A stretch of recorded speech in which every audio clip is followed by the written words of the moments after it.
Piepere en urne first. Am I doch is nach shin, a chanishiv me me answer. Ach, femi mi vi honorach, ag zin she gave, nach fair cule hanam.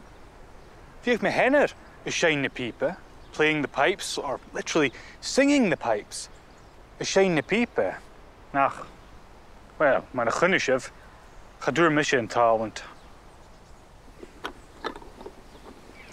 Chaneel shin a kielhug nach heel agus space acum yan ilmsmach immerachach sho. Get a ha isam gevil kutchalm nach ulling a fiep voor. Agus if he is rifjalla gamajeen. She en dunja uasol en fer is studien a fiep a chlich. Ach nach bi.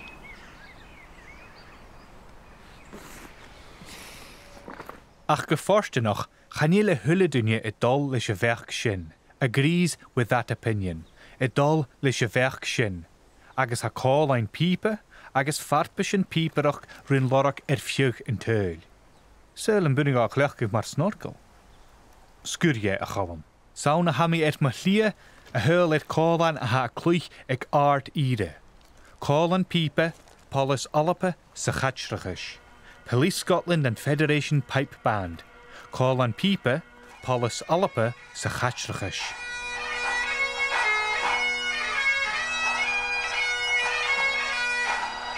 Gwyd mi fachgal eier Belgian Chálan ela MacIlleathain. Ínskio bican mi in a chálan. Ha mi gyrach ha stans in Chálan, agus han Chálan gyrach cwtio. Ha mysgitje le Strathclyde Police agus Sky Association cwtioch, mar sin haid mysgitje agus mar Chálan. A chai over sich sporsel.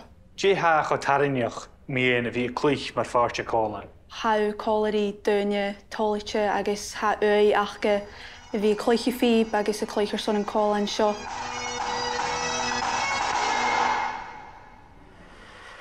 Ha mi tían go lotan in year, West Lothian, lotan in year, gubu oproch jaivi vich vurigi, nyo blue mar a shar I ganjichere, as he's better known, mar a shar I ganjichere.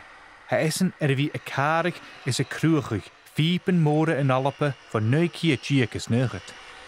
Blue, can you tell me how an Australian like yourself ended up becoming one of the last traditional bagpipe makers? My grandfather, when he emigrated to Australia in 1925, he went out there to start a new life and obviously took his pipes. And what happened then was, with the Great Depression, none of the immigrants had work at all.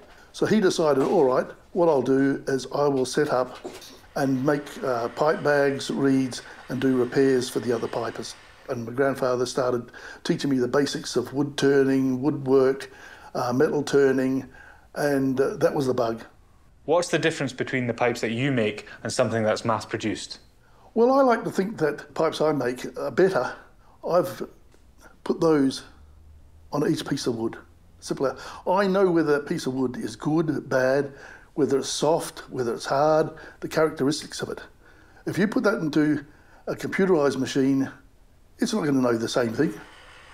Now, I'm not saying mass-produced pipes are bad. We've got to have that because there's no way X amount of small makers like myself could cater for the sets that are needed.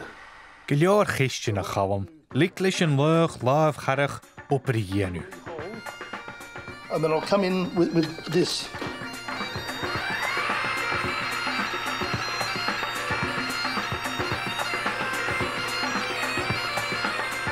Hij na ienig wie effect geen geuje piepen en nog a knap phìob.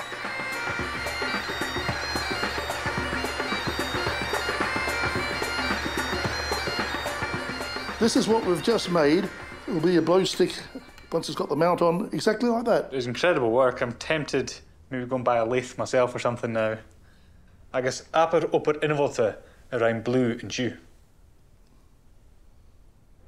Well, Fuslish go brias a ha phìob seo around blue, agus go jallantis a ha essen. Hey Chalum, nach curry ri my skill and cule. I ganyan gach benimi, despite all my efforts. I ganyan gach inimi. Ach mus alaf mi joy, pick an fialga. Kimmer a ha isakit, nach heel piep glees. Nur hein am chrokense.